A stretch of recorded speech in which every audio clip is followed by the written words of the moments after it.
Hi, I'm Randy Brotherhood, and I'm a shareholder in the Milwaukee law firm of Meissner, Tierney, Fisher & Nichols.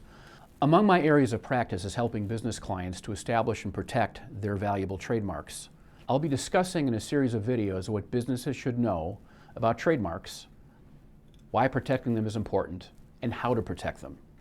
For the next few minutes, I'm going to focus on what a trademark is and what a business should think about when selecting a trademark as a commercial symbol to identify its product or service. As a backdrop for discussing trademarks, let me start with an example of how people relate to trademarks in the real world. Imagine you're on a family road trip in the car and your kids get hungry. So you get off the interstate and you see the McDonald's Golden Arches among the numerous restaurant signs lining the road. And you turn into the McDonald's because its Golden Arches symbol indicates to you several things. First, your kids are familiar with the food. Second, you know it's going to be reasonably priced. And third, you know what you'll get.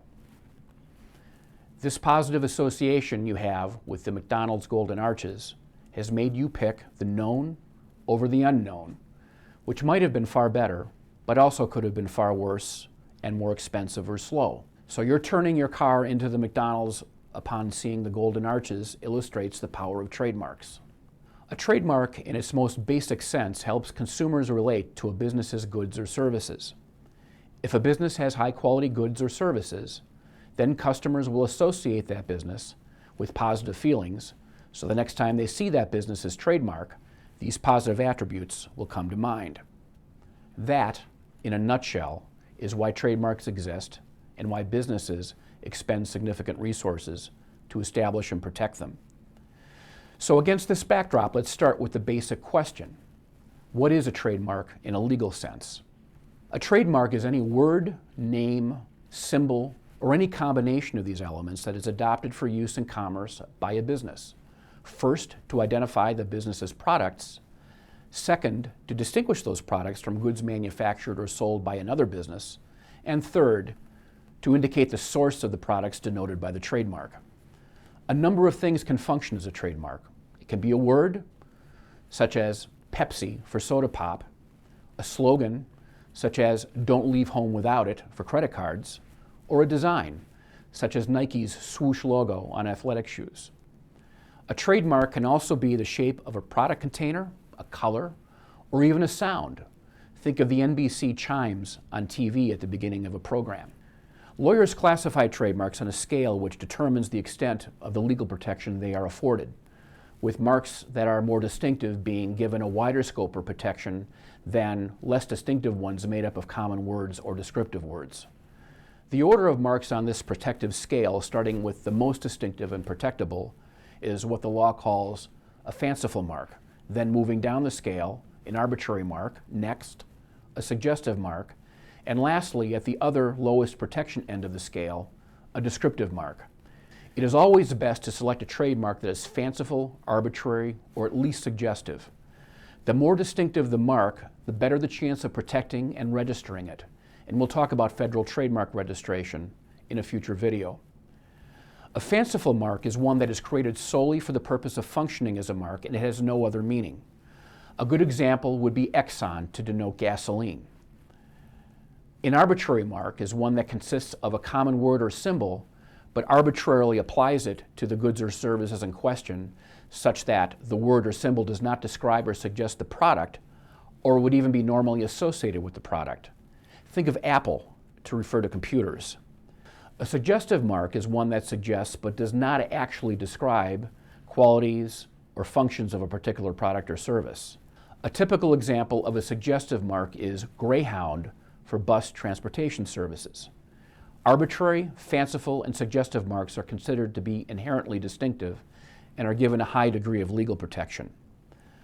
A merely descriptive mark, on the other hand, generally affords the narrowest scope of protection.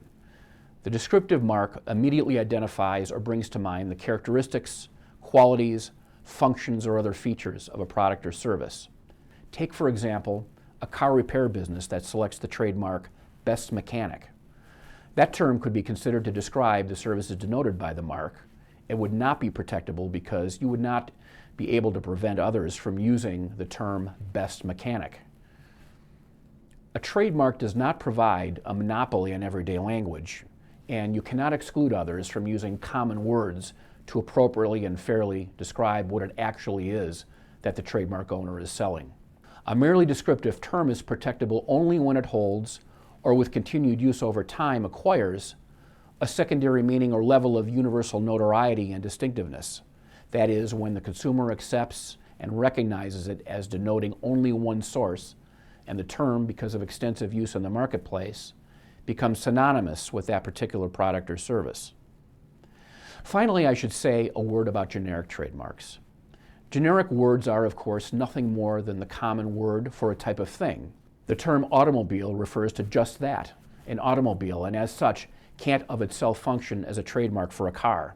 Generic terms are, by definition, incapable of indicating a source, and they can never function as trademarks on the theory that, as I said earlier, a trademark cannot exclude others from appropriately and fairly describing in common terms what it is that the trademark owner is selling. I unfortunately often see business clients gravitate toward descriptive trademarks, hoping that potential customers will immediately identify their product or service. But because a descriptive mark offers weak protection, I urge them to avoid this tendency and pick trademarks that, from a legal standpoint, are either fanciful or arbitrary, which use coined terms or terms that have been invented and don't have a dictionary meaning. As a final point, I want to emphasize that once a business selects a trademark, there are other important things that must be considered before putting it in use.